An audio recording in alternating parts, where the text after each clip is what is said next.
Sometimes the deepest wounds aren't the ones you can see, but the ones that carve themselves into your soul.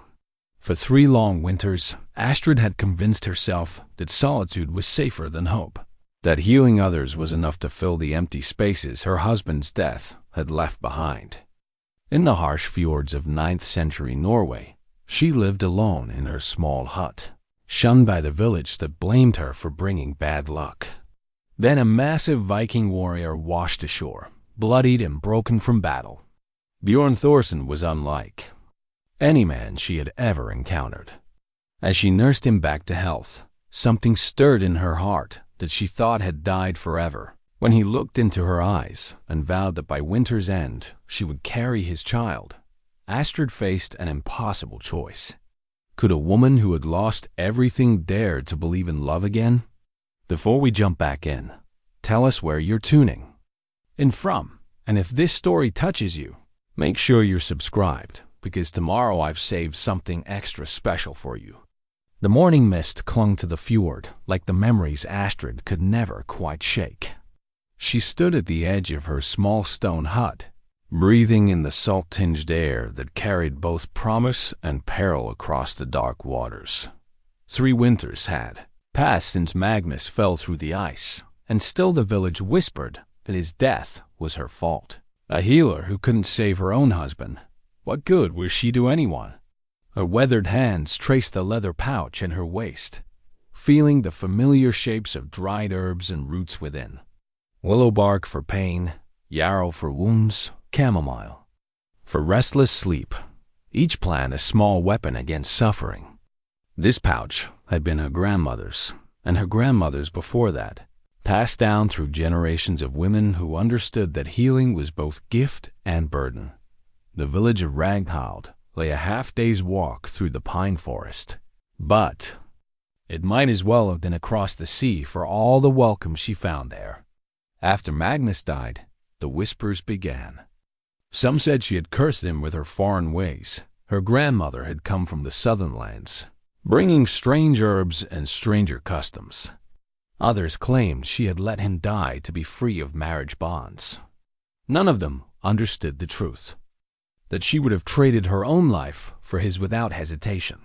Now she lived in the old fishing hut where Magnus had brought her as a bride 4 summers ago. The structure was solid, built of stones fitted so tightly that even the fiercest winter winds found no purchase. A single room served as both living space and healing chamber, with shelves carved into the walls holding jars of remedies and bundles of drying herbs.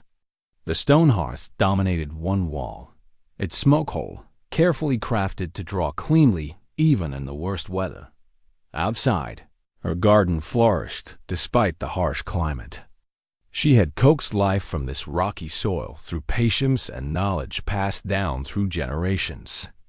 Angelica grew tall near the hut's southern wall, its roots valuable for women's ailments.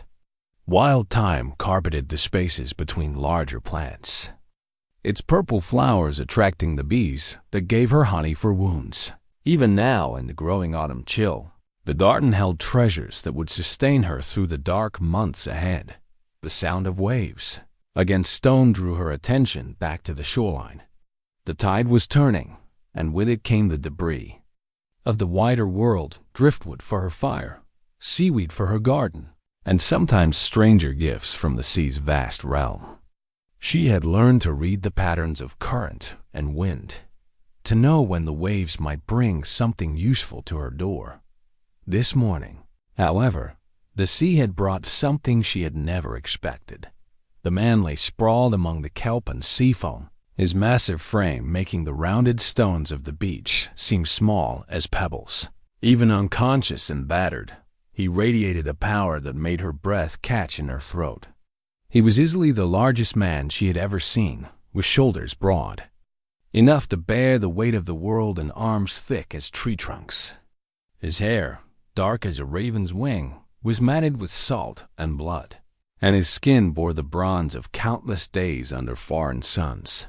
But it was not his size that made her hesitate at the water's edge. It was the silver armoring gleaming against his bicep its intricate carvings catching what little light filtered through the morning clouds.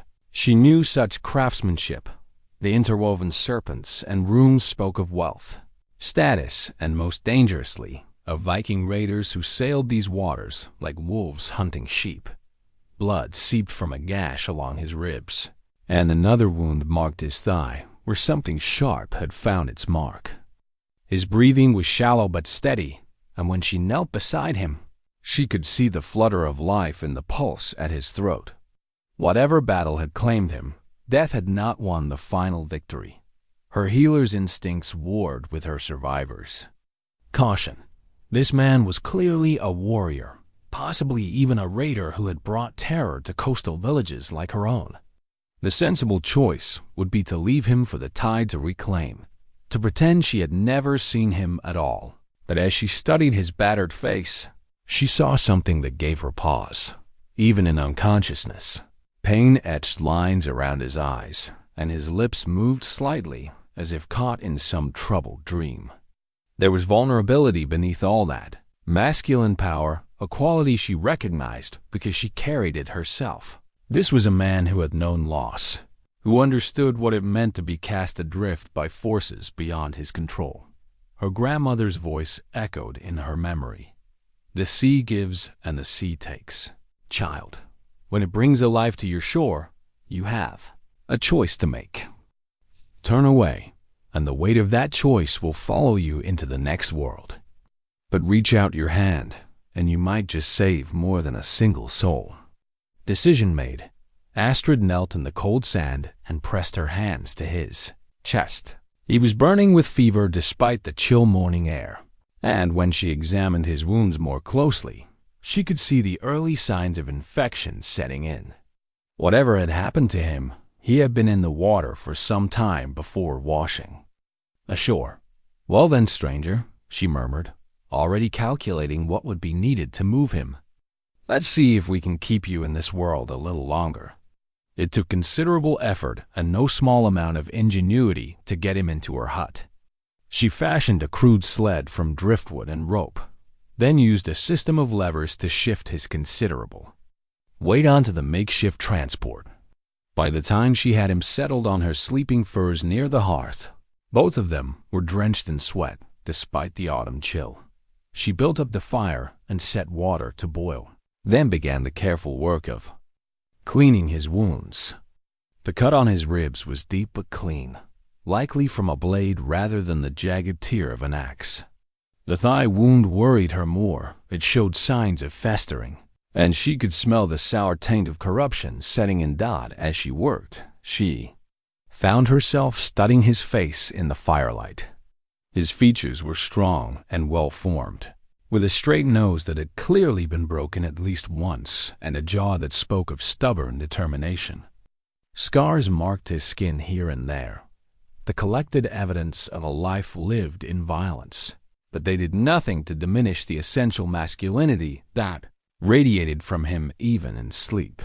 When she cut away his torn clothing to properly tend his wounds, she discovered more about the man the sea had delivered to her door.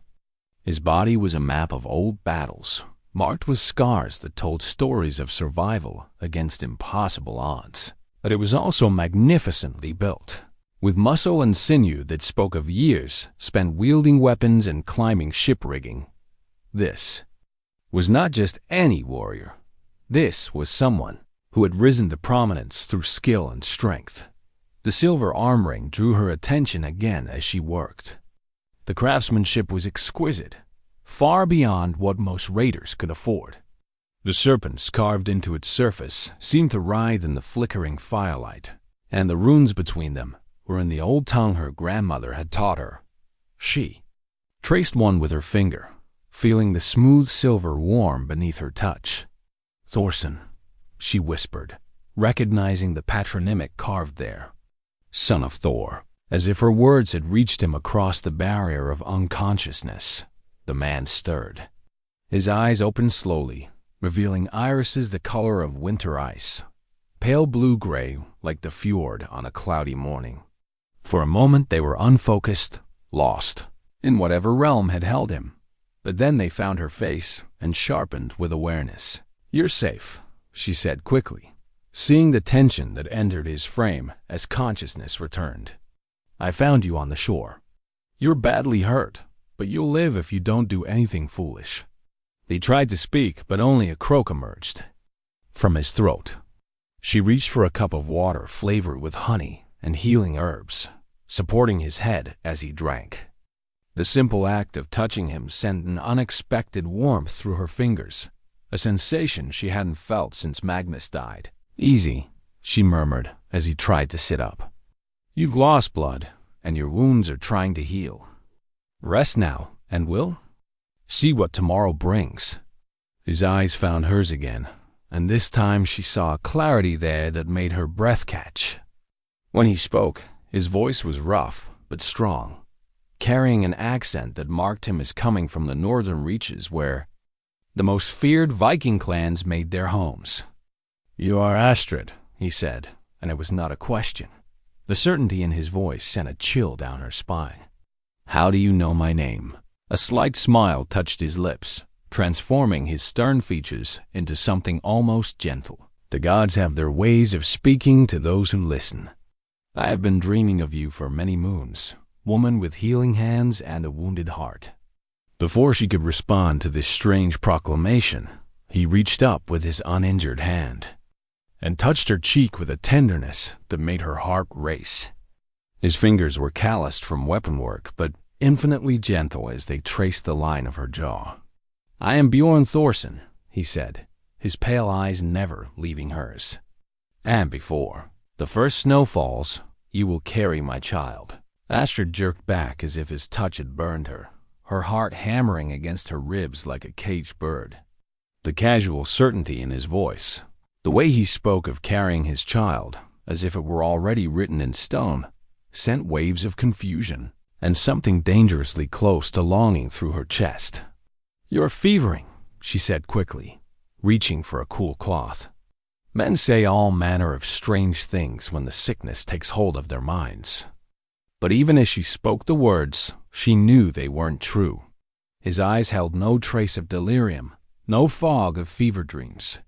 They were clear and focused, boring into hers with an intensity that made her feel as if he could see straight through to her soul.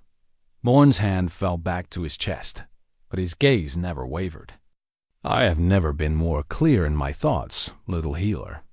What I speak is truth, whether you choose to believe it or not." "Truth?" The word came out sharper than she intended. "You wash up on my shore half dead, speaking of dreams and prophecies, like some wandering seer. What truth can there be in such madness?"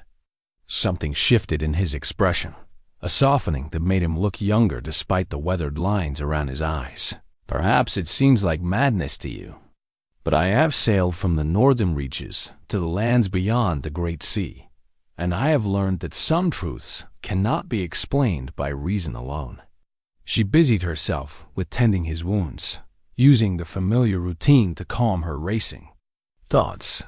The bloodied Viking cloak she had cut away from his body lay crumpled near the fire, its rich blue wool now stained dark with battle and seawater. Even damaged, she could see it had been made by skilled hands, the kind of garment worn by jarls and war leaders rather than common raiders. "You're a nobleman," she said, noting the quality of the remaining fabric. "Yet you speak to me as if we are equals. In my experience, men of status rarely waste such courtesy on widowed outcasts. Perhaps that is because most men of status are fools who cannot recognize value when it stands before them." The simple honesty in his words made something twist in her chest. She had grown so accustomed to scorn and whispered accusations that genuine respect felt foreign, almost painful in its unexpectedness. "You don't know me," she said quietly, carefully cleaning the wound on his ribs. "You don't know what the village says about me, what they think I've done. I know you pulled a stranger from the sea when you could have left him to die. I know your hands are gentle with my pain, though you have every reason to fear me. I know you live alone in this place, yet your garden flourishes in your healing. Stores are rich with knowledge. His voice grew softer, more intimate. And I know the sadness that lives in your eyes, because I have carried its brother in my own heart for longer than I care to remember. Astrid's hand stilled on the bandage she was wrapping around his torso. No one had spoken to her this way. Since Magnus died, no one had looked at her and seen past the whispers and accusations to the woman beneath. "Why are you here?" she asked, meeting his gaze despite the vulnerability it made her feel. "What battle brought you to my shore?" A shadow crossed his features, and for the first time since waking, he looked away from her. "I fled from my own kinsman. Not from cowardice, but from a choice I could not make." "What choice?" He was quiet. For so long she thought he wouldn't answer. Outside, the wind had picked up, rattling the shutters and sending smoke curling back down the chimney in errant puffs. The storm that had brought into her was building strength, and she could hear the waves crashing with increasing violence against the rocky shore. "My father wished me to marry," he said finally. "A political alliance to unite our clan with another. The woman was wealthy, well-connected, and skilled in the domestic arts that make for a proper wife. But you refused." "I did." His pale eyes found hers again, and she saw something in them that made her breath catch. "Because I had already seen the woman I was meant to claim. In dreams, in visions granted by the gods themselves. A healer with gentle hands and a wounded heart, living alone by the sea." "That's," she began, but he reached out and caught her wrist before she could pull away. "Impossible, perhaps. But here I am, and here you are, exactly as I dreamed." His thumb traced across her pulse point, and she could feel her heart racing beneath his touch. "Tell me this feels like mere chance to you." She wanted to deny it, to hold on to the practical skepticism that had kept her safe these past 3 years. But the warmth of his skin against hers, the way her body seemed to recognize something essential about his presence, made the words stick in her throat. "I don't know what game you're playing," she whispered, "but I won't be surprised to be claimed by pretty words and bold proclamations." "No game," he said simply, "and you are no prize to be won. You are a woman who deserves to be cherished, protected, loved with the fierce devotion of a man who knows your true worth." The intensity of his words, the absolute conviction in his voice, sent shivers through her entire body. She pulled her hand free and turned away, using the excuse of banking the fire to hide the tears that threatened to spill. "You don't understand," she said, her voice thick with emotion she thought she had buried long ago. "I'm not the woman you think I am. The village, they blame me for my husband's death. They say I brought bad luck, that I'm cursed. Any man who takes me as wife will find only sorrow. Let them say what they will." The strength in his voice made her turn back to face him. "I have walked through fire and emerged unburned. I have faced enemies that would make grown warriors weep, and I stand here still. Do you truly think their superstitions could frighten me?" "You should be frightened," she said fiercely. "Magnus was a good man, strong and brave, and still he died because of me. I couldn't save him." "What makes you think?" "Because you are not the same woman who lost her husband 3 winters ago," Bjorn interrupted, his gaze steady and sure. "Grief has carved away everything weak and false about you, left only the essential strength beneath. The woman who pulled me from the sea is not the girl who watched her husband die. She is something far more precious." His words hit her like physical blows, each one finding the tender places in her heart she had tried so hard to protect. She wanted to argue, to maintain the walls she had built around herself, but something in his certainty was unraveling her defenses thread by thread. "Even if what you say were true," she managed, "you're injured, perhaps more than you know.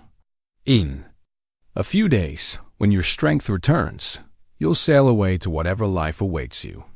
What then of your bold pronouncements?" "Then you have not been listening."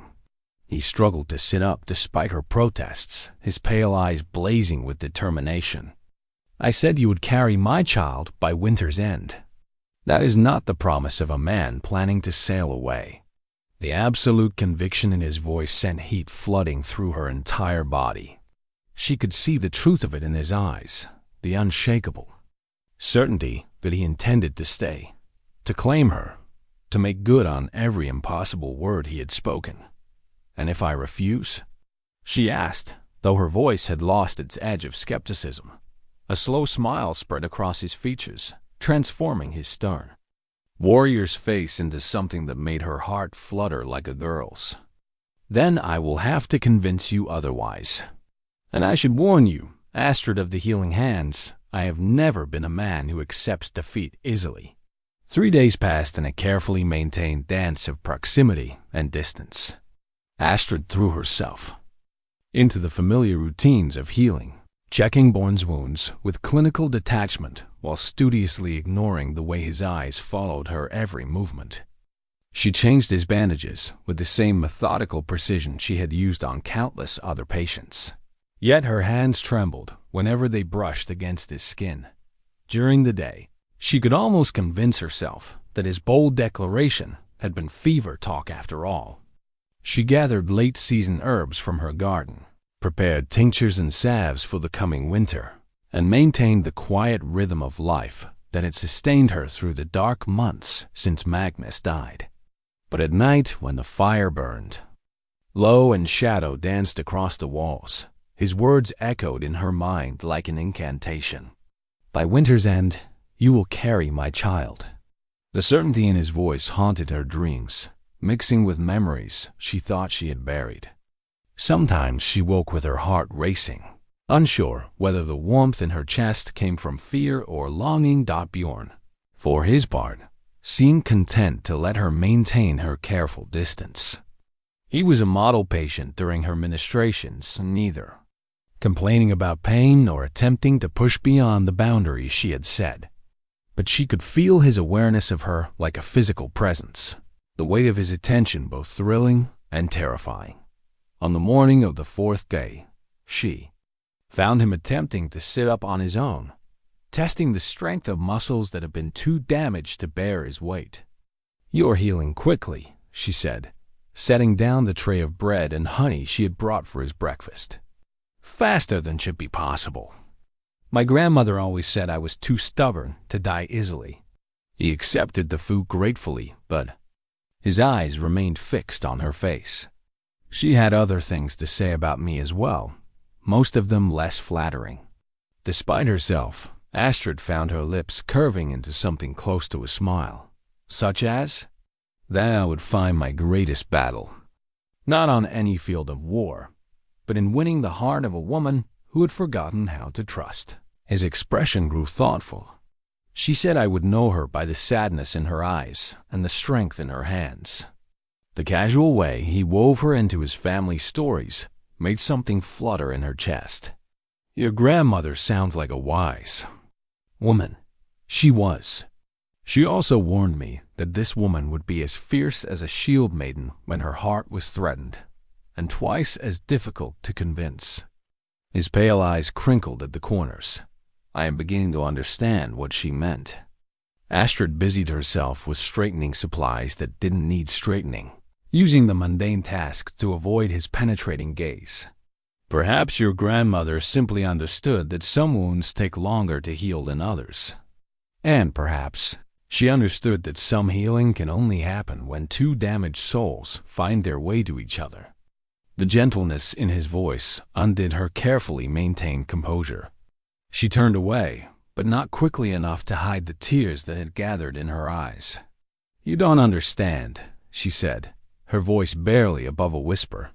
"I'm not the woman in your grandmother's stories. I'm just someone who has learned to live with loss." She felt rather than heard him moving behind her, and when his hands settled on her shoulders, she didn't pull away. His touch was warm and solid, anchoring her to the present moment. "Tell me about him," he said quietly. "Your husband. Tell me how he died." The request hit her like a physical blow. and for a moment she couldn't breathe. No one had asked her that question, not directly, not with genuine concern. The village had been full of whispers and accusations, but no one had simply asked her to share the truth of what had happened. Magnus was, she began, then stopped, surprised by how difficult it was to form the words. He was a fisherman, good with boats, better with nets. He knew these waters like other men know their own dooryard. Bjorn's hands moved gently on her shoulders, offering comfort without demanding anything in return. It was late in the winter, she continued, the words coming easier now. The cold had lasted longer than usual, and the ice was thick on the inlet where he set his nets. But our stores were running low, and he said we needed fish if we were going to make it to spring. She could still see Magnus that morning, his dark beard dusted with frost, his brown eyes bright with determination. He had kissed her goodbye and promised to return before the tide turned, just as he had 100 times before. I told him the ice looked thin in places, that maybe he should wait another day, but he said we couldn't afford to wait. Her voice broke slightly. He said he would be careful. What happened? Bjorn's voice was infinitely gentle, holding no judgment, only compassion. The ice gave way beneath him. He was too far from shore, and the water was too cold. I heard him calling for help and ran to the inlet, but by the time I got there, she swallowed hard against the memory. I could see him thrashing in the water, trying to reach the edge. I threw him every rope I could find, but the current was strong, and he was already getting weak from the cold. Bjorn's arms came around her from behind, pulling her back against the solid warmth of his chest. She should have pulled away, should have maintained the distance that had kept her safe. But the comfort he offered was too precious to resist. I watched him drown, she whispered. I watched my husband drown, and there was nothing I could do to save him. What kind of healer can't even save the man she loves? The kind who is human rather than divine, Bjorn said firmly. The kind who carried that guilt alone for 3 winters because no one else had the courage to share it. From her waist, she pulled the small leather pouch that contained her grandmother's runestones, the ancient symbols carved into bone that had guided her family's women for generations. Her fingers traced the familiar shapes through the soft leather, seeking the comfort of connection to something larger than her own pain. The village says I cursed him by refusing to bear children, she continued. They say the gods punished him for my barrenness. She felt Bjorn tense behind her, and when he spoke, his voice carried an edge of controlled anger. And what do you say? I say that sometimes terrible things happen for no reason at all. That love isn't always enough to protect the people we care about. That the world can be cruel and arbitrary and unfair. Yes, he agreed quietly. It can be all of those things. But it can also be beautiful and surprising and full of second chances for those brave enough to reach for them. His words hung in the air between them, a gentle challenge that made her heart race with equal parts hope and terror. She turned in his arms until she could see his face, searching for any trace of the pity or false comfort she had grown to expect. Instead, she found only understanding and a patience that spoke of his own familiarity with loss. Why? She asked. Why does it matter to you whether I heal from this? Because, he said simply, you saved my life when you could have let me die. Because you tend my wounds with hands that shake from your own pain. Because when you look at me, I see the woman I was meant to find, and I hope that when you look at me, you see the man who was meant to find you. The confession hung between them like a bridge neither dared to cross. Astrid remained in the circle of Bjorn's arms, feeling the steady rhythm of his breathing against her back.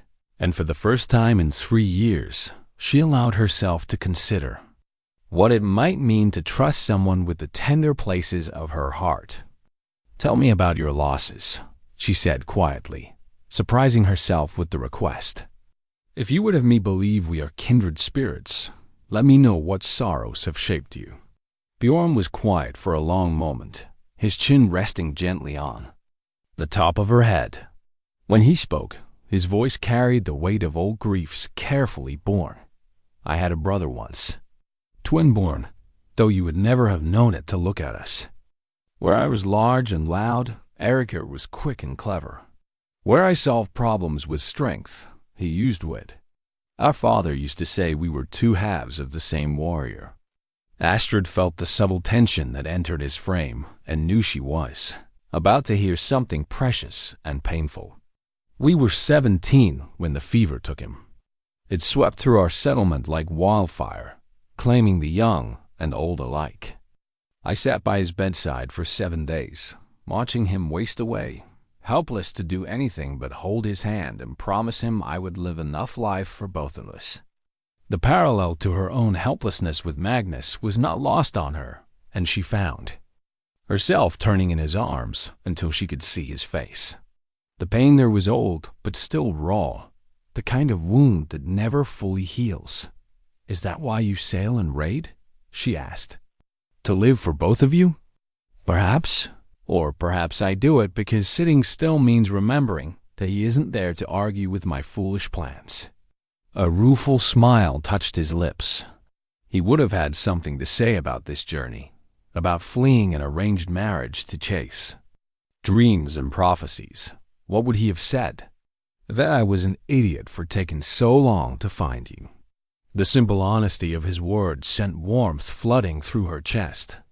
Without thinking, she reached up and touched the iron wedding ring she still wore on her finger, the simple band that had bound her to Magnus and to a life that no longer existed. Bjorn's eyes followed the movement, but there was no jealousy in his gaze, only understanding. "You still wear his ring," he observed. She began, then stopped, unsure how to explain the complicated guilt and loyalty that kept the band on her finger.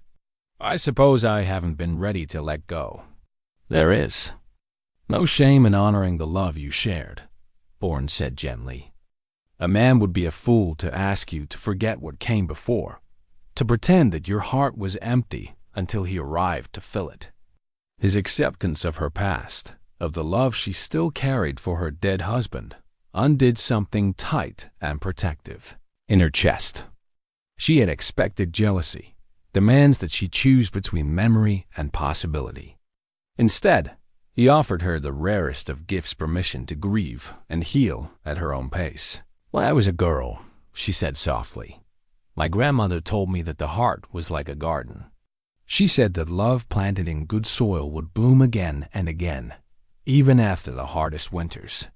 But I thought, when Magnus died, I thought my garden was salted earth, that nothing would ever grow there again." Bjorn's hand came up to cup her cheek, his thumb brushing away a tear she hadn't realized had fallen. "Perhaps it only needed time to rest," he suggested. "Perhaps it was waiting for the right season to begin again." The hope in his voice was almost too much to bear. She wanted to believe him, wanted to trust that the warmth she felt in his presence was the beginning of something real, rather than merely the echo of loneliness. The 3 years of isolation had taught her to be wary of hope. "And if I'm not ready?" she asked. "If the fear is too strong, if I can't, then I will wait," he said simply. "I will prove to you day by day that some things are worth the risk, that some connections are strong enough to weather whatever storms may come." Before she could lose her courage, Astrid leaned forward and pressed her lips to his. The kiss was gentle, tentative, more question than declaration.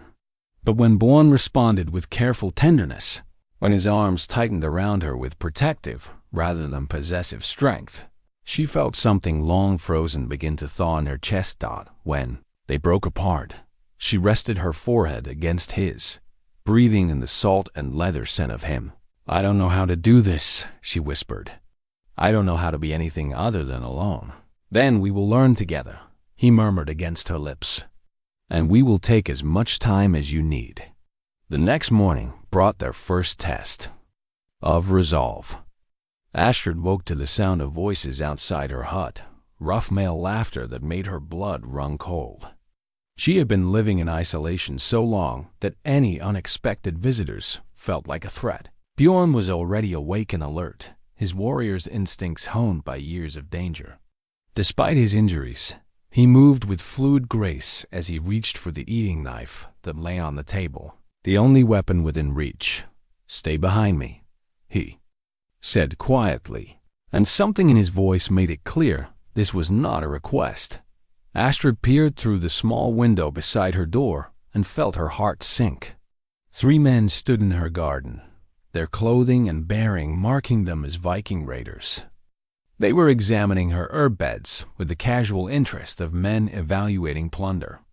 "Seems our little healer has been busy," one of them said, his voice carrying clearly through the still morning air. "These plants would fetch good silver in the right markets." "More silver than she's worth, that's certain," another replied with a coarse laugh. "Though I suppose even a cursed woman has her uses." Bjorn's jaw tightened, and Astrid saw his knuckles go wide around the knife handle. But before he could do something reckless, she placed a restraining hand on his arm. "There. From the village," she explained quietly. "Come to see if the rumors about you are true. If you challenge them, it will only prove what they already suspect, that I've brought danger to their shores. And if I let them insult you in my hearing, what does that prove?" The protective anger in his voice made her heart race, but she knew better than to let emotion rule the moment. These men represented the fragile connection she still maintained with the broader community, and severing it completely could mean death when the harsh winter storms arrived. "It proves you understand that sometimes wisdom means choosing your battles carefully," she said. "Please, Bjorn, trust me to handle this." Astrid stepped outside to face the 3 men, keeping her expression carefully neutral despite the way her heart hammered against her ribs. She recognized them all: Gunnar the blacksmith's son, Olaf, who worked the nets for several fishing boats, and Harald, whose wife had died in childbirth the previous spring. All of them had cause to resent her. Gunnar because she had been unable to save his father from the wasting sickness, Olaf because she had refused his crude advances the winter before, and Harald because she lived while his beloved had not. "Good morning," she said with forced courtesy. "What brings you so far from the village?" Gunnar stepped forward, his broad frame casting a shadow across her doorway. "Fishermen have been talking, Astrid. They say a longship went down in the storm. 3 nights passed. They say they saw bodies in the water." "The sea takes what it will," she replied carefully. "You know this as well as I." "Aye, but the sea also gives back what it doesn't want." Olaf's small eyes glittered with suspicion. "Question is, what did it wash up on your shore?" Before she could answer, the door behind her opened and Bjorn emerged, even injured and leaning slightly to favor his wounded side. He was an imposing figure. The 3 villagers stepped back instinctively, hands moving toward weapons that weren't there.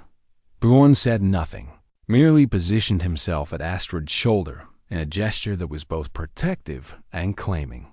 His pale eyes surveyed the 3 men with the cold assessment of a predator evaluating potential threats. "So," Harold said, finding his voice after a moment of tense silence, "the rumors are true. You've taken in a stranger." "I've tended to an injured man," Astrid corrected, "as is my duty as a healer." "Your duty," Gunnar spat, "is to the village that shelters you, not to every piece of sea trash that washes up on the rocks." The insult hung in the air like a drawn blade. Astrid felt Bjorn tense beside her, felt the controlled violence radiating from his frame, but when she glanced at him, his expression remained impassive. "This man is no threat to anyone," she said firmly. "His injuries are severe. He'll be gone as soon as he's strong enough to travel." "Will he now?" Olaf's tone was mocking. "And what surety do we have of that? What's to stop him from calling his clan brothers down on us once he's healed?" It was Bjorn who answered, his voice carrying the authority of a man accustomed to command. "You have my word. I came alone, and I will leave alone." I seek no quarrel with your people. The word of a Viking raider, Harold laughed bitterly. Worth less than sea foam, that is. This time, Astrid felt Bjorn's stillness take on a different quality, the profound quiet of a man calculating angles of attack. She moved slightly, placing herself more clearly between him and the three villagers. Enough, she said sharply. You've seen what you came to see. There's no threat here, no danger to the village. Now go, and let me tend to my patient in peace. But Gunnar wasn't finished. Maybe the threat isn't what he'll do to us, he said, his eyes moving between Astrid and Bjorn with ugly implication. Maybe the threat is what you'll do for him. A woman alone with a strange man, no kin to watch over her virtue. It's unseemly. The accusation hit its mark, bringing color to Astrid's cheeks. But before she could respond, Bjorn stepped forward, and something in his movement made all three men reach for their belt knives. You will apologize, Bjorn said quietly, for insulting a woman who has shown you nothing but kindness. You will apologize, or you will answer to me. Bjorn, no, Astrid said urgently, but he ignored her. I am Bjorn Thorsson, son of Thorvald Ironhand, grandson of Bjorn the Shipburner. I have sailed from the Rustlands to the shores of Ireland, and I have never met braver warriors than the shield maidens of my own clan. His voice carried absolute conviction. This woman pulled me from the sea when she could have left me to die. She has tended my wounds with skill that would shame your best healers. If you think her virtue compromised by acts of mercy, then you understand nothing of honor. The formal introduction clearly caught the villagers off guard. Thorvald Ironhand was a name even coastal farmers would recognize, a jarl whose longships were feared from the northern fjords to the trading ports of the south. Your Iron Hand, son? Gunnar asked, and Astrid heard the new uncertainty in his voice. I am, and I tell you this: speak against this woman again in my presence, and noble blood or not, I will cut your tongue from your head. The threat was delivered with such casual certainty that none of the three men doubted he meant every word. They exchanged glances, clearly reassessing the situation now that they understood exactly what kind of man they were confronting. We meant no insult, Harold said finally, though his tone suggested otherwise. We're only concerned for her safety, living alone as she does. Then your concern is noted, Bjorn replied, and no longer needed. It was a dismissal, delivered with the authority of a man who expected to be obeyed. The three villages clearly wanted to argue further, but faced with the son of Thorvald Ironhand in fighting condition, despite his injuries, their courage failed them. This isn't finished, Olaf muttered as they turned to leave. The village will hear of this. I'm certain they will, Bjorn agreed pleasantly. Be sure to tell them exactly who vouches for this woman's honor. As the men disappeared back toward the village, Astrid felt her knees go weak with relief and reaction. Bjorn caught her arm, steadying her with gentle strength. You shouldn't have done that, she said, though her voice lacked conviction.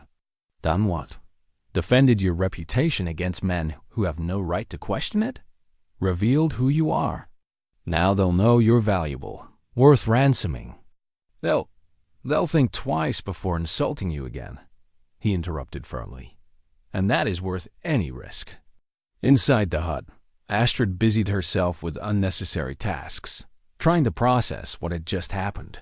On the table sat the wooden bowl Bjorn had been carving during his recovery, a simple piece that showed surprising skill and patience. He had worked on it in the evenings, his large hands surprisingly deft with the small knife, shaping the grain into something both beautiful and functional. You made this for me, she said, touching the smooth rim. I wanted to contribute something to your household, he said simply, to show that I'm not just a burden to be endured. The gesture, simple as it was, spoke of intentions that went far, beyond temporary gratitude. A man didn't carve bowls for a woman he planned to abandon. Bjorn, she began, then stopped, unsure how to voice the question that had been growing in her mind. "What troubles you? When you leave, and you will have to leave, you know that, what happens to me. The village already suspects the worst. After today, they'll be certain of it." He set down the carving tools and turned to face her fully. "What? If I told you that you wouldn't have to face their judgment alone? What do you mean?" "I mean that I have no intention of leaving without you." The words hung between them like a challenge and a promise all at once.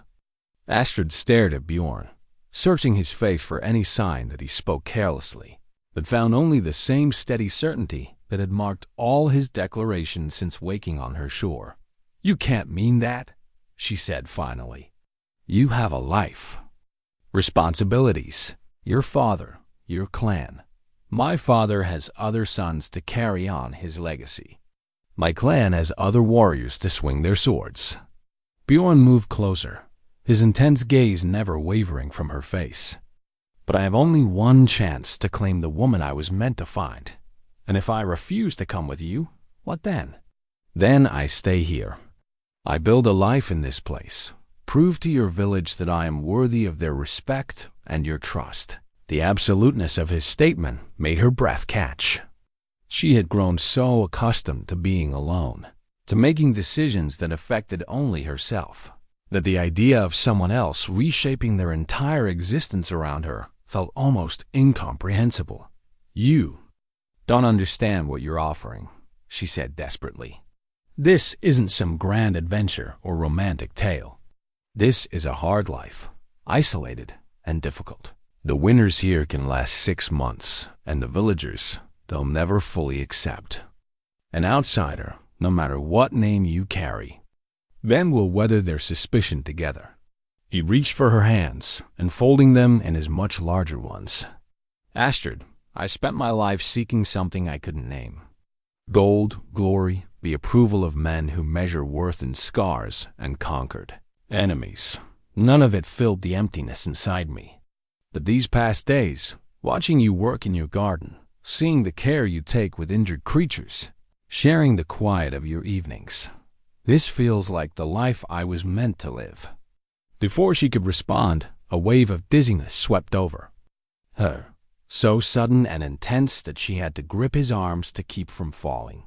Her stomach churned, and for a moment, the familiar sense of her hot herbs and wood smoke and sea air seemed overwhelming, almost nauseating. "Astrid?" Bjorn's voice was sharp with concern. "What's wrong?" She pressed a hand to her mouth, fighting back the urge to be sick. The sensation was familiar, yet impossible, like an echo from a life she had never lived. "I'm fine," she managed, though her voice sounded thin and distant.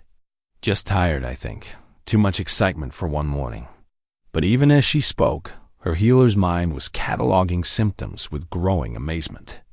The nausea, the dizziness, the way her breasts had felt tender when she dressed that morning, all signs she had seen in countless other women, though never in herself.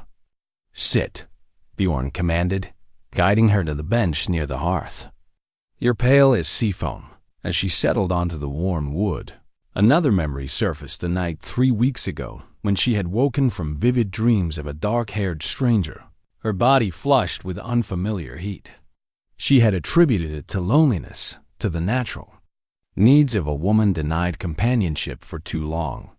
But now, with Bjorn sitting beside her and her body responding to his presence in ways that felt both new and inevitable, she wondered if there might be another explanation. "Astrid," his voice was gentler now, but underneath the concern she heard something that might have been wonder. "When did you last bleed?" The intimate question should have scandalized her, but his tone held only clinical interest, the same voice she used when assessing patients. She counted back, trying to remember, and felt her heart begin to race as the implications became clear. 6 weeks, she whispered. "Maybe 7. But that's not, we haven't we?" His pale eyes were knowing, gentle. "Perhaps not in the flesh, little healer. But dreams can be powerful things, especially when the gods take an interest in mortal affairs." The memory of those vivid dreams came flooding back, the sensation of being held and cherished, of bodies joining in ways that felt more real than waking life. She had dismissed them as the products of a lonely mind, but now she wondered if something far stranger had been at work. "That's impossible," she said, though her voice lacked conviction. "Is it? You, who work with herbs and healing, who carry your grandmother's runestones and speak of old knowledge, do you really believe the impossible has no place in this world?" From the wall where it hung, Bjorn's battle axe seemed to gleam in the firelight, its blade bearing nicks and scars from countless encounters. She had cleaned it when tending to his gear, noting the quality of the steel and the care with which it had been maintained. It was the weapon of a professional warrior, a man who lived by violence and skill in equal measure. Yet he spoke of dreams and divine intervention, as if such things were as real as the iron in his hands. "Even if it were true," she said carefully, "even if such a thing were possible, what you're suggesting would make me little better than a sorceress in the eyes of the village. They already whisper that I'm cursed. If they thought I could conceive a child through dreams and magic, then they would learn to fear and respect you as they should have all along," Bjorn said firmly. "But more than that, they would see proof that the gods themselves have blessed our union." His certainty was like a lodestone, drawing her toward possibilities she had never dared to consider. She pressed a hand to her still flat belly, trying to feel for any sign of the life that might be growing there. "I need to be certain," she said. "There are tests, ways to know for sure." "Then we'll test," he agreed. "But Astrid, in my heart, I already know the truth. I felt it the moment I saw you, the recognition of something predestined. My grandmother's prophecy, your dreams, my washing up on your shore, none of it is coincidence." The next few hours passed in a blur of careful examination and growing amazement. The signs were subtle but unmistakable to someone trained in the healing arts. Her body was indeed changing, preparing itself for the task of nurturing new life dot by evening. When the last test confirmed what they both already knew, Astrid sat staring into the fire with a mixture of wonder and terror coursing through her veins. "A child," she whispered. "I'm going to have a child." "Our child," Bjorn corrected, moving to sit beside her. "The first of many, if the gods are willing." She turned to look at him, this strange man who had appeared in her life like a storm and reshaped everything she thought she knew about herself and her future. "You really meant it," she said. "When you said I would carry your child by winter, it wasn't just bold words or fever dreams. I told you I have never been more certain of anything in my life." He reached for her hand, lifting it to press. A gentle kiss to her palm. "The question now is whether you're ready to trust in something larger than fear." The sound came at dawn, a low, mournful note that rolled across the fjord like the voice of some ancient giant. Astrid woke to find Bjorn already sitting up, his body tense with an alertness that spoke of old instincts awakened. "What is it?" she asked, though something in the pit of her stomach already knew this sound meant change, meant the end of the peaceful isolation they had built around themselves. "A war horn," Bjorn said grimly, reaching for his clothes. "And not just any horn, I know that call." The note came again, longer this time, and Astrid could hear something in its tone that made her skin prickle with unease. It wasn't the harsh blast of raiders or the urgent cry of men in battle. This was ceremonial, formal, the kind of sound that announced the arrival of someone important. "Your clan?" she asked, though part of her already knew the answer. "My family." The way he said the word carried complicated layers of emotion, love, and frustration, and a weariness that spoke of old conflicts never fully resolved. "They found me." Outside, she could see the distinctive shape of a longship making its way across the dark water, its dragon-head prow cutting through the morning mist. Even at this distance, she could tell it was a vessel built for war and status in equal measure. Its shields hung along the sides in perfect formation. "How many?" she asked, joining him at the window. 40, maybe 50 warriors. More than enough to take this entire coast if they chose to. He turned to face her, and she saw something in his expression that made her heart clench. "Astrid, there are things about my leaving that I haven't told you. Things that make this more complicated than a simple family reconciliation." Before she could ask what he meant, another sound reached them, the splash of oars being shipped and the scrape of a keel against stone.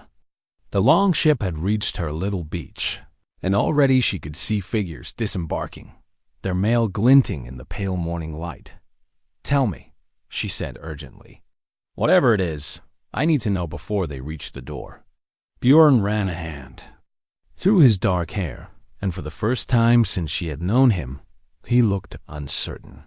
"The woman my father wanted me to marry, she wasn't just any nobleman's daughter. She was the sister of Hakon Bloodaxe, war chief of the Raven clan. Our marriage was meant to seal an alliance that would unite two of the most powerful clans in the northern reaches. The implications hit her like a physical blow. And you refused." "I refused. Not just the marriage, but everything it represented. The politics, the endless cycle of raid and counter-raid, the reduction of marriage to mere strategy." His pale eyes found hers, and she saw the truth there, whatever consequences his refusal had brought. He regretted none of it. "I told my father I would not be a game piece in his grand designs, that I would choose my own fate. So you fled." "I sailed south with a small crew, telling them I needed time to think, to hunt, to clear my head before making such an important decision. But I never intended to return. I hoped that given time, my father would find another way to secure his alliance." The sound of approaching voices cut short any response she might have made. Through the window, she could see a group of warriors making their way up from the beach, their movements disciplined and purposeful. At their head walked a man who bore such a strong resemblance to Bjorn that there could be no doubt of their kinship. "Your brother?" she guessed. "Eric," Bjorn confirmed. "My father's heir and the most reasonable man in our clan. If anyone was going to find me, it would be him." "And the least reasonable?" He was probably right behind him. As if summoned by his words, another figure appeared at the edge of her garden, older, broader, with the kind of presence that commanded attention even at a distance. "My father, Thorvald Ironhand. And if he's come himself rather than sending emissaries, then the situation is more serious than I thought." Before either of them could say more, a firm knock echoed from the door. Not the demanding crash of raiders or the hesitant tap of villagers, but the measured sound of someone who expected to be welcomed but was prepared to wait for permission. Bjorn straightened his shoulders, and Astrid saw him transform before her. Eyes from the wounded man she had been caring for into the nobleman he had been born to be. The change was subtle but unmistakable. The way he held his head, the set of his jaw, the aura of command that seemed to radiate from his very bones. "Remember," he said quietly, taking her hand in both of his, "whatever they say, whatever they offer or threaten, we are bound together now. The child you carry makes you more than my woman. It makes you part of my clan, entitled to their protection and respect." The messenger's horn she had heard that morning lay on the table where Bjorn had placed it after recognizing its call. It was a beautiful thing, carved from the horn of some great beast and inlaid with silver runes. But his very presence felt like a weight pressing down on their newfound happiness. Astrid opened the door to find 3 men standing in her garden. The resemblance between Bjorn and the youngest was so strong they might have been twins, though Eric carried himself with the easy confidence of a man who had never doubted his place in the world. Beside him stood Thorvald Ironhand, and Astrid understood immediately why men followed him into battle. He was not as large as his son, but something in his bearing made size irrelevant.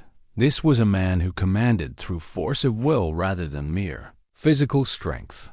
The third man was a stranger, though his rich clothes and the deference the others showed marked him as someone of importance. When he stepped forward to speak, his accent carried the harsh consonants of the eastern fjords. "I am Ragnar the far-traveled, speaker for Hack Blood Axe of the Raven clan," he announced formally.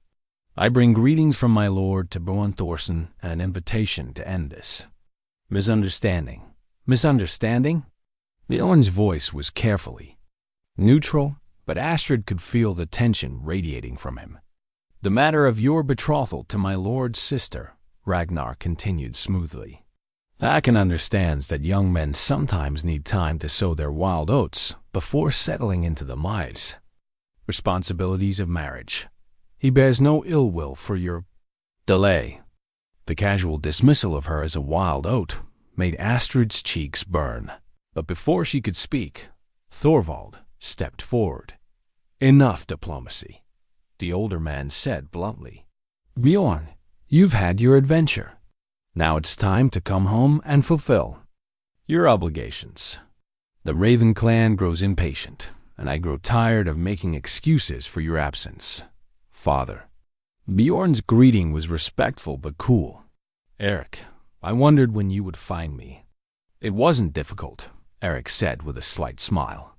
"You always did prefer isolated places when you needed to think. Though I admit, we didn't expect to find you quite so ... settled."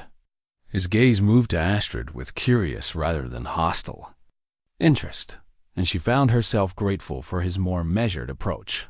"Settled is one word for it," Thorvald said dryly. "Playing house with a village healer is another. Either way, it ends now. We sail with the morning tide." "No," Bjorn said simply, and the single word fell into the conversation like a stone into still water. "No?" Ragnar's eyebrows rose.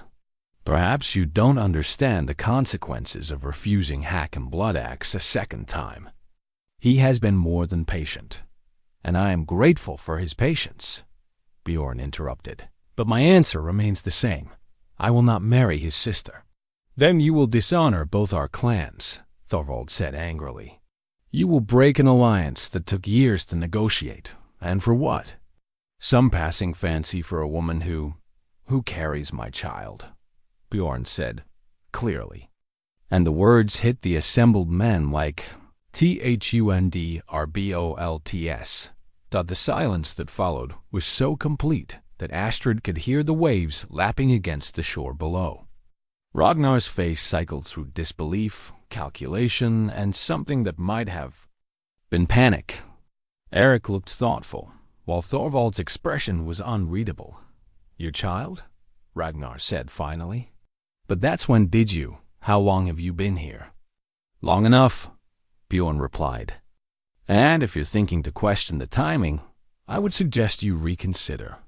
I know what I know, and I claim what is mine."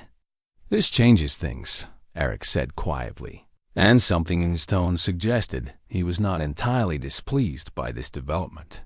"It changes nothing," Ragnar snapped.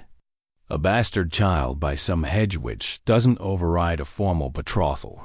The words died in his throat as Bjorn took a single step forward, his hand moving to where his sword would normally hang. The threat was clear despite his lack of weapons. "You will speak respectfully of my woman and my child," Bjorn said with deadly quiet, "or you will not speak at all." "This is madness," Thorvald said, but his voice held more resignation than anger. "Bjorn, think of what you're throwing away. Your inheritance, your position, the respect of your peers." "I am thinking of what I'm gaining," Bjorn replied firmly. "A woman who sees worth in me beyond my sword arm and battle scars. A child who will grow up knowing love rather than just duty. A life built on choice rather than obligation." He moved to stand beside Astrid, taking her hand in a gesture that was both protective and claiming. "I renounce my claim to inheritance," he said formally. "Eric can be father's heir in all things, but I will not renounce the family I am building here." The declaration hung in the air like a challenge, and Astrid realized that everything they had built together in their brief time was balanced on the edge of a knife. The moment stretched like a bowstring drawn to its breaking point. Astrid felt the weight of 3 sets of eyes upon her, measuring, evaluating, trying to determine what manner of woman could inspire a Jarl's son to throw away his birthright. She lifted her chin and met their gazes steadily, her hand moving instinctively to the silver necklace at her throat, her mother's necklace, passed down through generations of strong women who had faced impossible choices with courage. "There is another way," Eric said quietly, breaking the tense silence. "If Bjorn truly means to stay, if this woman truly carries his child, then perhaps we need not think in terms of loss and renunciation." Thorvald's eyes sharpened with interest. "Speak plainly, son. Hakon Bloodaxe seeks an alliance with our clan, not necessarily a marriage to Bjorn specifically. If Bjorn were to disappear from the line of succession, if he were to be considered lost to some distant venture, then the betrothal becomes impossible to fulfill through no fault of either party." Ragnar frowned, clearly trying to work through the implications. "You're suggesting we tell Hakon that Bjorn is dead?" "I'm suggesting we tell him that Bjorn Thorsson, son and heir of Thorvald Ironhand, sailed into a storm and was never seen again," Eric corrected smoothly. "What happens to some farmer named Bjorn who settles in these southern reaches is of no concern to great Jarls and their political alliances." The elegance of the solution was immediately apparent. Astrid saw understanding dawn on Thorvald's weathered features, followed by something that might have been admiration for his elder son's diplomatic skills. "It could work," the old Jarl mused. "We could even arrange for wreckage to be found, evidence of a ship lost in the autumn storms. Hakon would be free to seek other alliances without loss of face, and I would be truly dead to my clan," Bjorn finished, his voice carefully neutral. "No name, no inheritance, no protection of noble blood. But alive," Eric pointed out, "with a woman who loves you and a child on the way. Some men might consider that a fair trade." Astrid watched the interplay between the 3 men with growing understanding. This was how politics worked among the Viking clans, not through direct confrontation, but through layers of meaning and carefully constructed fictions that allowed everyone to save face while getting what they truly wanted. "And what of Hakon's reaction when he eventually learns the truth?" she asked, surprising herself by speaking. "Surely word travels, even to distant fjords.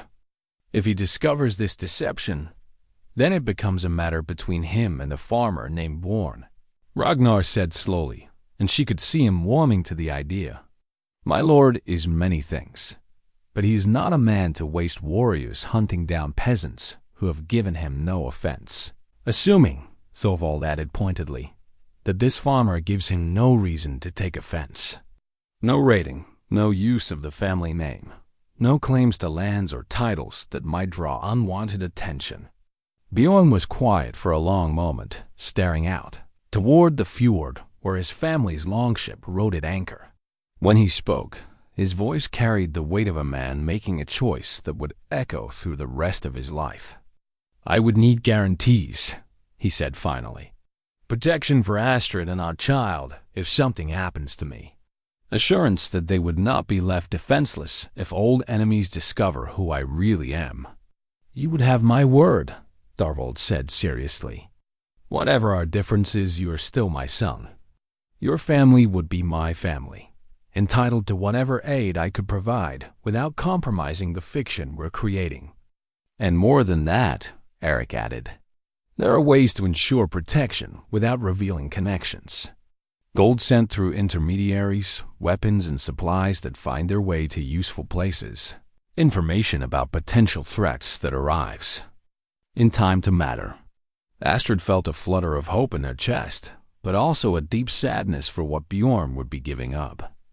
To ask a man to abandon his name, his inheritance, everything he had been raised to value, it was asking for a sacrifice that few would be willing to make. "The choice is yours, my love," she said softly, using the endearment deliberately despite their audience. I won't be the reason you live in exile from everything you've known. Bjorn turned to face her fully, his pale eyes intense with emotion. You won't be the reason, you'll be the reason it's worth it. Before anyone could respond to this declaration, the sound of approaching hoofbeats drew their attention. A rider was coming up the path from the village, pushing his horse hard enough to raise clouds of dust in the still morning air. Now what? Thorvald muttered, but Eric was already moving to intercept the newcomer. The rider proved to be young, Leif, the blacksmith's apprentice, his face flushed with excitement and fear in equal measure. He pulled up short when he saw the assembled warriors, clearly not expecting to find such company at the healer's hut. Begging your pardons, lords, he stammered, but I bring word from the village. There are ships approaching from the North War. Ships flying banners we don't recognize. The effect of his words was immediate. Ragnar's face went pale. Eric's hand moved instinctively to his sword hilt, and Thorvald's expression darkened with something that looked like resignation. How many ships? Ragnar asked sharply. 3, my lord. Maybe 4. They're still distant, but the fishermen who spotted them say they're flying raven banners. Hakon, Eric said grimly. He's come himself. But why? Astrid asked, though part of her already suspected the answer. Because patience has its limits, Ragnar replied, his diplomatic composure cracking. My lord has been waiting for word of this marriage for months. When my reports stopped coming. Your reports? Bjorn's voice was dangerously quiet. Ragnar had the grace to look uncomfortable. I was instructed to monitor the situation, to ensure that your delay didn't become permanent abandonment. You've been spying on me. I've been protecting both. Our clan's interests, Ragnar corrected, but his tone lacked conviction. And when I failed to send word of your return to the marriage negotiations, Hakon decided to investigate personally. The implications were staggering. If Hakon Bloodaxe arrived to find Bjorn not only still unmarried, but claiming another woman as his bride, the carefully negotiated fiction Eric had proposed would become impossible. Worse, it would be seen as a deliberate insult, the kind of public humiliation that could only be answered with blood. How long do we have? Thorvald asked. Half a day, maybe less if the wind holds, young Leif replied. The village is in a panic. They're talking about fleeing inland until the ships pass. Smart villagers, Eric said dryly. If Hakon is in the mood for violence, anywhere near the coast is no place for civilians.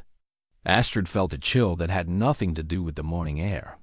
She had lived through Viking raids before, had seen what happened when warriors decided to make examples of coastal settlements. The thought of her peaceful village becoming a battleground made her stomach clench with dread. There's another option, she said quietly, and 4 sets of eyes turned to her in surprise. Astrid, Bjorn began, but she held up a hand to stop. Him. If this Hakon Bloodaxe wants a marriage alliance badly enough to sail here himself, then perhaps we should give him one. What are you suggesting? Thorvald asked carefully. I'm suggesting that maybe the problem isn't Bjorn's refusal to marry, but who he's supposed to marry. She took a deep breath, knowing that what she was about to propose would change everything. What if Bjorn Thorsson, the Jarl's son, is already married? What if his bride is not some village healer, but a woman of worth in her own right, someone whose family connections make her a valuable alliance partner rather than a political liability? Eric's eyes lit with understanding. Your bloodline. You're not just some common woman, are you? My grandmother came from the southern kingdoms, Astrid confirmed. Her father was a sea king. Her mother descended from the Jarls who first settled these lands. I have royal blood in my veins, even if I've chosen to live simply. Royal blood that could be ... emphasized ... In the right circumstances, Thorvald said thoughtfully. More than emphasized, she replied firmly. Proven, my grandmother's. Possessions include items that would convince any Jarl of my legitimate heritage. And if I were to claim my birthright, to stand as Bjorn's equal rather than his prize, then Hakon would be confronting not a broken betrothal, but a marriage alliance that offers him something potentially more valuable than his sister's hand. Eric finished, and his tone held genuine admiration. The plan was risky, built on layers of truth and careful omission, but it offered something the others did not: a way forward that preserved everyone's honor while protecting the village from the consequences of great men's politics. It could work, Ragnar said slowly, if the bloodline claims can be substantiated, if the marriage can be presented as a fait accompli rather than a deliberate slight. Then we have perhaps 6 hours to transform a village healer into a royal bride, Thorvald said grimly, and to prepare for the possibility that Hakon will choose violence regardless of what we offer. Bjorn moved to Astrid's side, taking her hand in his. Are you certain about this? Once we make these claims, there will be no going back to the simple life you've built here. She looked into his pale eyes and saw her own determination reflected there. I stopped believing in simple lives the moment you washed up on my shore, she said. If we're going to face this storm, we face it together. The transformation began immediately. While the men prepared for the inevitable confrontation with Hakon Bloodaxe, Astrid found herself swept into a whirlwind of activity that would have seemed impossible hours earlier. Eric dispatched riders to gather what noble garments could be found in the surrounding settlements, while Thorvald sent men to retrieve specific items from their longship, jewelry and ceremonial weapons that would lend credence to their emerging story. But it was the weathered clan banner that Eric produced from their ship's stores that truly marked the magnitude of what they were attempting. The fabric was ancient, its colors faded, but still recognizable, the silver tree of the southern kingdoms on a field of deep blue. When Astrid saw it, her breath caught in her throat. How did you? She began. Your grandmother was Sigrid Treecrown, Thorvald said simply. Did you think the northern Jarls had forgotten the Sea King's daughter who vanished into the fjords? We've known of your lineage since Eric began investigating suitable brides for political alliances. You were on his list long before Bjorn ever set foot on this shore. The revelation hit her like a physical blow. All these years of believing herself forgotten, of living as an outcast healer in a remote village, and the great clans had known exactly who she was and where to find her. Then why she started, but Eric answered before she could finish the question. Because until now, you offered nothing our clan needed. A solitary woman with royal blood, but no political connections. No dowry, no army to bring to our cause. What use would such an alliance serve? His tone was matter-of-fact rather than cool. But a woman pregnant with my brother's child, a woman who could provide legitimacy for his choice while maintaining the respect of other noble houses, that changes the calculation entirely. Outside, she could hear the sounds of preparation weapons being sharpened, armor being donned, the low voices of men discussing strategy and contingencies. But inside her small hut, surrounded by the familiar scents of herbs and healing, Astrid felt as if she were watching her entire identity dissolve and reshape itself. The silver circlet that Thorvald placed on her head was simple but unmistakably royal, its design matching descriptions she had heard in her grandmother's stories. When she caught sight of herself in her polished bronze mirror, she barely recognized the woman staring back, no longer a village healer, but someone who carried herself with the unconscious authority of noble blood. You look like her, Thorvald said quietly, and for the first time since his arrival, his voice held warmth rather than calculation. Like Sigrid when she was young and proud and certain she could reshape the world through will alone. Did you know her? I courted her, briefly, before she chose your grandfather. She was ... formidable.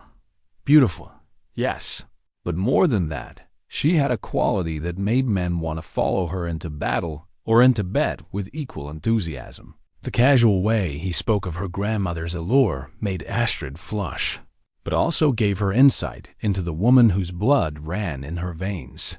Sigrid Tree Crown had been more than just a political prize. She had been a force of nature, someone who commanded respect through presence rather than title. "And you think Hakon will see that same quality in me?" "If you let him," Thorvald replied. "If you stop thinking like a healer who tends wounds and start thinking like a queen who shapes the fate of kingdoms." The sound of a horn echoing across the water cut short any response she might have made. Different from the messenger's horn that had announced the arrival of Bjorn's family, this call was harsh and demanding, the kind of sound that expected immediate attention and complete obedience. "He's here," Eric said, appearing in the doorway. "3 longships, just as the boy said. And Astrid." He paused, taking in her transformed appearance. "By the gods, you really do look like a queen." Through the window, she could see the approaching vessels, their dragon-head prows cutting through the morning mist like the advance guard of some ancient nightmare. The middle ship was larger than the others, its sail bearing the black raven that marked Hakon's personal standard. "How do we do this?" she asked, surprised by the steadiness of her own voice. "Together," Bjorn said firmly, moving to stand beside her. "We face him as equals, as a married couple presenting a fait accompli, rather than supplicants begging for understanding. And if he chooses violence anyway, then we remind him that killing the great-granddaughter of sea kings is a poor way to begin a peaceful alliance," Eric said grimly. "But it won't come to that. Hakon may be proud, but he's not stupid. What we're offering him is actually more valuable than what he originally sought." The longships were close enough now that she could make out individual figures on their decks, warriors in mail and helm. Their shields hung ready for battle. At the prow of the lead vessel stood a man whose presence was unmistakable even at this distance, his stance radiating the kind of authority that came from years of undisputed command. "Hakon Bloodaxe," Ragnar confirmed unnecessarily. "And he's brought enough men to take this entire coast if negotiations fail." Astrid felt the weight of responsibility settling on her shoulders like a ceremonial cloak. The next few hours would determine not just her own fate and Bjorn's, but the safety of everyone in the village that had been her home for so many years. "Then we better make sure they don't fail," she said, and walked out to meet whatever destiny awaited them on the shore. Hakon Bloodaxe was exactly what Astrid had expected, and nothing like she had imagined. Tall and broad-shouldered like most Viking war chiefs, he carried himself with the easy confidence of a man who had never met an enemy he couldn't defeat. But his eyes held an intelligence that spoke of careful calculation rather than mere brute force, and when he stepped onto her small beach, his gaze took in every detail of the scene before him with the thoroughness of a general assessing a battlefield. Behind him came his warriors-hard men with scarred faces and weapons that had seen real use. But it was the woman who disembarked from the second ship that made Astrid's breath catch. Tall and golden-haired, with the kind of fierce beauty that could start wars, she carried herself with the unmistakable authority of someone accustomed to being the most important person in any room. "Ingrid Bloodaxe," Eric murmured quietly. "Hakon's sister and the woman Bjorn was supposed to marry." The arranged bride had come to see for herself what manner of woman had stolen her intended husband, and Astrid felt a flutter of nervousness beneath her newfound royal composure. This was no village girl to be intimidated by noble bearing. This was a woman who had been raised to rule, to command, to take what she wanted through will and cunning. "Thorvald Ironhand," Hakon called across the narrow beach, his voice carrying easily over the sound of waves. "You have led me on quite a chase." "Hakon Bloodaxe," Thorvald replied formally, stepping forward to meet the other Jarl on neutral ground. "You honor us with your presence, though I confess surprise at finding you so far from your own waters." When months pass without word of a wedding that was supposed to unite our clans, a man begins to wonder if his friendship is valued as it should be, Hakon replied smoothly. But his eyes were already moving past Thorvald to where Bjorn and Astrid stood together, taking in the silver circlet on her head, and the protective way Bjorn's hand rested on her shoulder. I see the delay has been productive, Hakon continued, and something in his tone made it clear he was not entirely displeased by what he saw. Perhaps introductions are in order. It was Bjorn who stepped forward, his bearing every inch the noble warrior despite the simple clothes he wore. I am Bjorn Thorsson, and this is my wife, Astrid of the Tree Crown line, great-granddaughter of Sigurd the Sea King's daughter. The formal introduction hung in the air like a challenge, by claiming Astrid as his wife rather than his betrothed. Bjorn was presenting their union as accomplished fact rather than future possibility. It was a bold move that could either save them all or precipitate the very violence they were trying to avoid. Hakon's eyebrows rose at the mention of Astrid's lineage, and she saw him reassessing her with new interest. The Tree Crown bloodline carried weight even in the northern reaches. Alliances with the southern kingdoms could open trade routes and political possibilities that raw conquest never could. Astrid Tree Crown, he said thoughtfully. I had heard rumors that Sigurd's line continued, but I confess I expected to find them in royal halls rather than ... He gestured at the simple hut behind them. Sometimes the most valuable treasures are found in unexpected places, Astrid replied, surprised by the steadiness of her own voice. My grandmother chose love over politics when she married my grandfather. I seem to have inherited that particular failing. Her words drew a bark of laughter from Hakon, and she saw some of the tension leave his stance. A failing that seems to run in families. If the stories of Sigurd's courtship are true, they are, Thorvald interjected. I can attest to that personally. But it was Ingrid who spoke next, her voice carrying across the beach with crystalline clarity. How convenient that this royal bloodline should surface just as my betrothal becomes inconvenient. The challenge was unmistakable, and Astrid felt every eye turn to her, waiting to see how she would respond to this direct questioning of her legitimacy. Convenient, perhaps, Astrid agreed calmly, but hardly fabricated. Would you like to see the proofs of my lineage? The ceremonial blade that belonged to my great-grandfather? The marriage contracts that bound the Tree Crown line to the jarls of these fjords? She was bluffing. Most of those items existed only in memory and story, but her tone carried such conviction that even she almost believed the evidence was real. That won't be necessary, Hakon said, raising a hand to forestall any further challenges from his sister. The blood shows true enough in her bearing, and the political value is real regardless of documentation. He moved closer to where Bjorn and Astrid stood, and when he spoke again, his voice was pitched for their ears alone. You realize what you're asking of me, he said quietly. To accept the dissolution of an alliance years in the making, to return to my sister and tell her that her intended husband has chosen another. I'm asking you to accept a better alliance, Astrid replied firmly. Marriage to me brings you connections to the southern kingdoms, trade routes through the Tree Crown holdings, and the friendship of a woman who understands that politics and passion don't have to be enemies. From her belt, she drew the carved drinking horn that had been her grandmother's, its surface inlaid with silver and marked with the runes that bound oaths between noble houses. When she offered it to Hakon, filled with the ceremonial mead that Eric had produced from their ship's stores, she was offering more than hospitality. She was offering alliance on terms of equality rather than submission, to new beginnings, she said as he accepted the horn, and to the wisdom that knows when to let old plans die so that better ones can be born.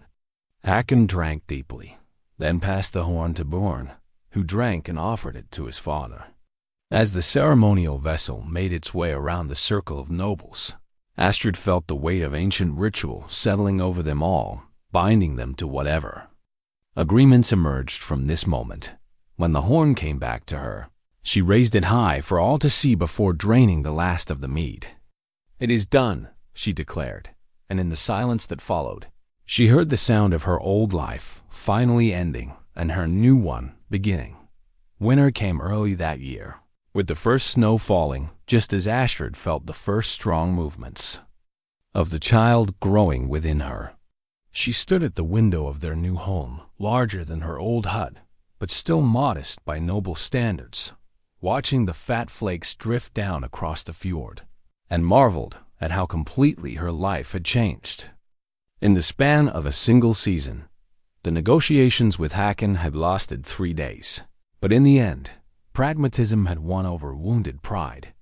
The alliance he gained through Astrid's bloodline proved more valuable than the one he lost through Bjorn's refusal, opening trade routes and political connections that benefited both clans. His sister Ingrid had taken the dissolution of her betrothal with surprising grace, admitting privately to Astrid that she had little interest in marrying a man who clearly loved another. "Better to find my own path," she had said with a smile that held more relief than disappointment, than to spend my life competing with a ghost. Now, as the wind howled around the corners of their home, Astrid felt the solid warmth of Bjorn's presence behind her. His arms came around her gently, his hands resting on the growing curve of her belly where their child moved like a fish swimming in deep water, thinking deep thoughts. He murmured against her ear,